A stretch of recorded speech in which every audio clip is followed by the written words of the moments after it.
नमस्कार दोस्तों, एक बार फिर से आप सभी का आपके अपने चैनल विकास ई न्यूज़ पर बहुत बहुत स्वागत है। दोस्तों, इस वीडियो में हम बात करने वाले हैं बेरोज़गारी भत्ता फॉर्म को जो रिन्यू करने की प्रोसेस है वो प्रोसेस क्या है, कैसे आपको बेरोज़गारी भत्ता रिन्यू करना है। क्योंकि यदि आप समय पर अपना बेरोज़गारी भत्ते का फॉर्म रिन्यू नहीं करते हैं तो आपका बेरोज़गारी भत्ता स्टॉप हो जाएगा, ऐसा नियमों में लिखा हुआ है। आप वीडियो को कंप्लीट देखिएगा ताकि आपको पूरी जो प्रोसेस है वो समझ में आए। कहीं पर भी वीडियो स्किप मत करिएगा। यदि आप कहीं पर वीडियो स्किप कर देते हैं तो हो सकता है जो जानकारी है आप उससे वंचित रह जाएं। तो क्या कब करना होगा आपको फॉर्म जो रिन्यू है वो कब करना होगा। आप सभी को मालूम है कि बेरोज़गारी भत्ते की जो पहले की जो प्रोसेस थी उस प्रोसेस में ये था कि आपको 3,000 रुपये मेल कैंडिडेट को और 3,500 रुपये फीमेल कैंडिडेट को सरकार के द्वारा बेरोज़गारी भत्ता दिया जाता था।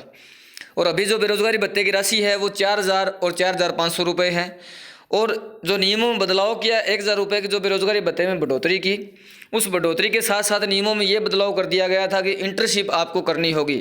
जो इंटर्नशिप है वो किसी की राजकीय स्कूल में लगती है, गवर्नमेंट स्कूल में, तो कहीं पंचायत भवन में, कहीं ग्राम पंचायत में, कहीं तहसील में। तो इस प्रकार आपको इंटर्नशिप अपनी करनी पड़ती है। इंटर्नशिप के साथ आपको हर महीने वहीं से जो आपकी अटेंडेंस लगती है इंटर्नशिप में, वहाँ से लिखवा कर एक सर्टिफिकेट अपनी SSO ID पे अपलोड करना पड़ता है कि आपने वहाँ पर कितने दिन इंटर्नशिप की है। और उस इंटर्नशिप का जो सर्टिफिकेट है वो जब आप SSO में अपलोड करते हो तो आपके जिला अधिकारी के द्वारा वो वहाँ पर चेक किया जाता है, एम्प्लॉयमेंट ऑफिस के द्वारा, रोजगार कार्यालय में वो चेक होता है। चेक होने के बाद यदि उसमें कोई कमी पाई जाती है तो आपको वापस हैंड बैक कर दिया जाता है, और यदि किसी प्रकार की कमी नहीं है तो उसको वेरीफाई कर दिया जाता है। और जैसे जैसे आप अपनी इंटर्नशिप सर्टिफिकेट वहाँ पर अपलोड करते हैं SSO ID में, हर महीने की किसी भी तारीख को चाहे अपलोड करो, अपलोड करने में कोई दिक्कत नहीं है, लेकिन हर महीने आपको वो अपलोड करना होता है। जैसे जैसे आप अपलोड करते हैं और उसमें आपकी किसी प्रकार की यदि कोई छुट्टी भी नहीं होती है तो आपको बेरोज़गारी भत्ते का पूरा पेमेंट मिलता है। और यदि आप किसी प्रकार की उसमें छुट्टी ले लेते हैं तो वो पेमेंट जो है आपका उस छुट्टी के हिसाब से कम हो जाता है। तो अभी आपके मन में ये सवाल है कि सर मुझे मेरा बेरोज़गारी भत्ते का जो फॉर्म है रिन्यू कब करवाना है। अभी मेरी इंटर्नशिप भी चल रही है, क्या मुझे रिन्यू भी साथ में ही करवाना पड़ेगा। किस प्रकार आप जो है बेरोज़गारी भत्ते का फॉर्म रिन्यू कर सकते हैं, इस वीडियो को यदि आप देखते हैं तो आपकी सारी की सारी टेंशन खत्म हो जाएगी। क्योंकि काफ़ी अभ्यर्थियों को मेरे पास कॉल भी आए, मैसेज भी आए, उनका सवाल यही था कि सर बेरोज़गारी भत्ता हमारी इंस्टॉलमेंट आते हुए लगभग 10 या 11 या 12 इंस्टॉलमेंट हमारी आ चुकी है। अब हमें रिन्यू यदि करना है तो कैसे रिन्यू करना होगा। यदि मैं पुरानी प्रोसेस आपको बताऊं तो पुरानी प्रोसेस में जो 3,000 और 3,500 जो रुपये दिया जाता था उसमें इंटर्नशिप ऐसा कोई प्रावधान नहीं था, ऐसी कोई योजना नहीं थी। इस वजह से आपको 11 या 12 इंस्टॉलमेंट, या फिर ऐसा कहें कि जिस महीने में आपका फॉर्म अप्रूव्ड होता था नेक्स्ट ईयर उसी महीने में आपको एक आय प्रमाण पत्र, जो आई और के फॉर्मेट में जो आय प्रमाण पत्र लगता है, वो आय प्रमाण पत्र आपको अपने SSO पे अपलोड करना होता था उस समय। लेकिन अभी 12 महीने 1.5 साल से ये जो इंटर्नशिप की योजना लागू की गई है, इसमें अभ्यर्थियों को स्कूल में, ग्राम पंचायत में, पंचायत भवन में या फिर तहसील में, कहीं पर भी जहाँ पर भी वो वर्क कर रहे हैं, हॉस्पिटल में, अस्पताल में, कहीं पर भी यदि वो वर्क कर रहे हैं, साथ में 3-3, 4-4 घंटे की जो इंटर्नशिप अपनी लगा रहे हैं और हर महीने वहाँ से अटेंडेंस सर्टिफिकेट लेकर अपलोड कर रहे हैं, तो जैसे ही ये इंटर्नशिप की योजना लागू की गई है उसके साथ में आपको जो रिन्यू करने की प्रोसेस है वो बंद कर दी गई है। काफ़ी महीनों से रिन्यू करने का जो प्रोसेस है वो बंद हो गया है। किसी प्रकार का रिन्यू का जो सर्टिफिकेट है आपको अपलोड नहीं करना होता।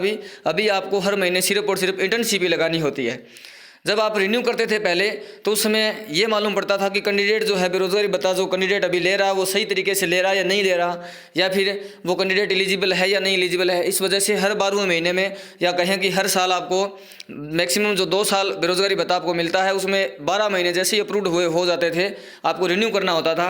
लेकिन अभी तो रिन्यू ऐसा मान के चलिए जैसे आप अटेंडेंस सर्टिफिकेट लगा रहे हैं, आपका सर्टिफिकेट, आपका जो बेरोज़गारी भत्ता वो तो हर महीने ही रिन्यू हो रहा है एक प्रकार से, क्योंकि आप संस्था में लगे हुए हैं, वहाँ से हर महीने अपना सर्टिफिकेट लाकर उसमें SSO में लगा रहे हैं। तो आपको रिन्यू करने से रिलेटेड किसी प्रकार की कोई चिंता करने की आवश्यकता नहीं है। जैसे ही इंटर्नशिप योजना आई थी उसी समय ऐसा मान के चलिए कि रिन्यू वाला जो प्रोसेस था, जो इनकम सर्टिफिकेट अपलोड करने का जो प्रोसेस था वो बंद हो गया। उस वैसा कोई SSO ID में किसी प्रकार का कोई ऑप्शन देखने को नहीं मिला। कुछ अभ्यर्थी ऐसे भी जिन्होंने 15-15 इंस्टॉलमेंट ले ली है, 14-14 इंस्टॉलमेंट ले ली है, 11 या 12 इंस्टॉलमेंट के बाद रिन्यू करना होता है। लेकिन ऐसा कुछ देखने को नहीं मिला। जिन अभ्यर्थियों को 13-14 इंस्टॉलमेंट आ चुकी हैं उन अभ्यर्थियों में ऐसा कुछ देखने को नहीं मिला कि उन्होंने 11 या 12 इंस्टॉलमेंट के बाद अपना जो फॉर्म है वो रिन्यू करवाया हो। तो आपको भी किसी प्रकार की टेंशन लेने की नहीं है, टेंशन लेने की आपको आवश्यकता नहीं है। आप बेरोजगारी भत्ता जैसे आपको मिल रहा है वैसे ही मिलता रहेगा। बस आपको ध्यान यही रखना है कि यदि आप कहीं पर इंटर्नशिप कर रहे हैं और अपना सर्टिफिकेट यदि एसएसओ में आप अपलोड कर रहे हैं तो हर महीने वो समय रहते जहाँ भी आप कार्यरत हैं वहाँ से वो सर्टिफिकेट लेकर अपनी एसएसओ आईडी में समय समय पर अपलोड करते रहिए और आपका बेरोजगारी भत्ता किसी प्रकार की बेरोजगारी भत्ते में रुकावट नहीं आएगी। तो ये है पूरा वीडियो आपके लिए। जो अभ्यर्थी चिंता कर रहे थे कि सर रिन्यू कैसे करें, कोई ऑप्शन नहीं है, हमारा भत्ता कहीं बंद तो नहीं हो जाएगा। यदि आप इंटर्नशिप कर रहे हैं, आप सर्टिफिकेट अपलोड कर रहे हैं, और कुछ अभ्यर्थी ऐसे भी हैं जिन्होंने एसएसओ आईडी में जो कोर्स वाला सेलेक्ट का जो ऑप्शन था, जिन्होंने यस करके किसी प्रकार का डॉक्यूमेंट अपलोड किया था कोर्स में, टेक्निकल कोर्स में, उनको तो इंटर्नशिप मिल गई थी। लेकिन जिन्होंने नो कर दिया था उनसे किसी प्रकार का कोई सर्टिफिकेट मांगा नहीं गया, क्योंकि उन्होंने एसएसओ आईडी में ये दिखा दिया था कि हमारे पास किसी प्रकार का कोई टेक्निकल कोर्स नहीं है। तो राजस्थान सरकार का ये निर्णय था कि जिनके पास टेक्निकल कोर्स नहीं होगा उनको RSLDC नाम का एक कोर्स करवाएंगे। 3 महीने निःशुल्क वो कोर्स होगा और ट्रेनिंग दे दी जाएगी। लेकिन ऐसा कोर्स किसी प्रकार का राजस्थान में लॉन्च नहीं किया गया। इस वजह से जिन अभ्यर्थियों ने टेक्निकल कोर्स में नो किया था उनको ना तो इंटर्नशिप करनी पड़ती है, ना किसी प्रकार का कोर्स करना पड़ता है। उनका बेरोजगारी भत्ता भी उनके खाते में एज इट इज़, मतलब जैसे पहले जो 3,035 रुपये घर बैठे आ रहे थे वैसे ही उनके टेक्निकल कोर्स में नो करने की वजह से उनका पेमेंट भी वैसे ही आ रहा है, कहीं पर भी जाने की आवश्यकता नहीं होती। तो ऐसे अभ्यर्थियों को भी रिन्यू करने की आवश्यकता नहीं है। आप टेंशन फ्री रहिए और बेरोजगारी भत्ते में जो इंटर्नशिप योजना में जुड़े हुए हैं वे अपनी हर महीने इंटर्नशिप जो अटेंडेंस है वो लगाते रहिए। ये है आपके लिए सूचना। उम्मीद करता हूँ जानकारी आपके समझ में आई। किसी प्रकार का कोई यदि आपका सवाल है तो आप कमेंट बॉक्स में पूछ सकते हो, टेलीग्राम में पूछ सकते हो, या फिर यहाँ पर विकास ई न्यूज़ हेल्पलाइन नंबर भी है। पूरा नंबर आपको वीडियो को डिस्क्रिप्शन में मिल जाएगा, वहाँ पर भी आप मैसेज कर सकते हो। वीडियो को शेयर करिएगा, वीडियो को लाइक करिएगा, चैनल को सब्सक्राइब नहीं किया तो सब्सक्राइब करिएगा और बेल आइकन भी प्रेस कर दीजिएगा ताकि आने वाली वीडियोज़ की नोटिफिकेशन आप तक समय पर पहुँच सके। ठीक है दोस्तों, इस वीडियो को यहीं पर समाप्त करेंगे। बहुत बहुत धन्यवाद। जय हिंद, जय भारत।